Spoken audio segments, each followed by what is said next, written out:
అందరికీ నమస్కారం. చేరాల్సిన లక్ష్యం స్పష్టంగానే ఉంది, కానీ సుదూరంగా ఉంది. మార్గమంతా ముళ్ళే. లక్ష్యం చేరుకోవడానికి ముళ్ళు తప్ప మరో మార్గం ఎంచుకునే అవకాశం లేదు. ఘనకీర్తి కలిగిన గత చరిత్రను భుజాలపై మోస్తూ సుసంపన్నమైన సంస్కృతి సాంప్రదాయాలను ముందు తరాలకు అందిస్తూ చేసే ఈ ప్రయాణంలో గెలుపే గమ్యం. సూర్యగమనం ఆధారంగా చేసుకునే ఈ సంక్రాంతి పండుగ ఆంధ్రుల కలల సాకారానికి, అందుకోబోయే విజయాలకి అంకురార్పణ. శాతవాహనులు ఒకప్పుడు రాజధానిగా చేసుకుని పరిపాలించిన ధాన్యకటకం. గౌతమ బుద్ధుడు తన కాలచక్ర ప్రక్రియను బోధించిన అమరావతి నేడు ఆంధ్రుల రాజధానిగా సరికొత్త చరిత్రకు శ్రీకారం చుట్టబోతోంది.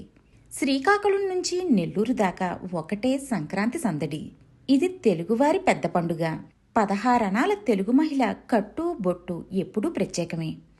పండుగ వేళ వేసే రంగవల్లులు, అందులో గొబ్బెమ్మలు.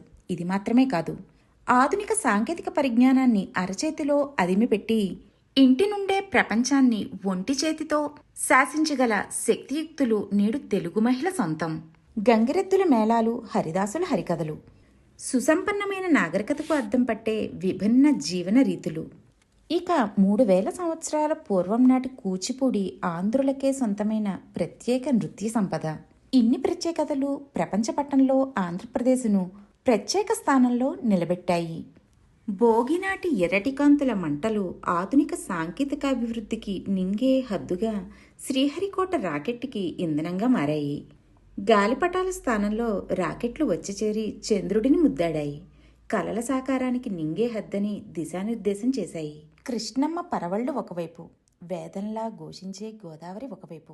శతాబ్దాల చరిత్ర కలిగిన ఈ సుందర ప్రదేశం గత వైభవపు దీప్తులతో వికసిత్ ఆంధ్రప్రదేశ్ కావాలి.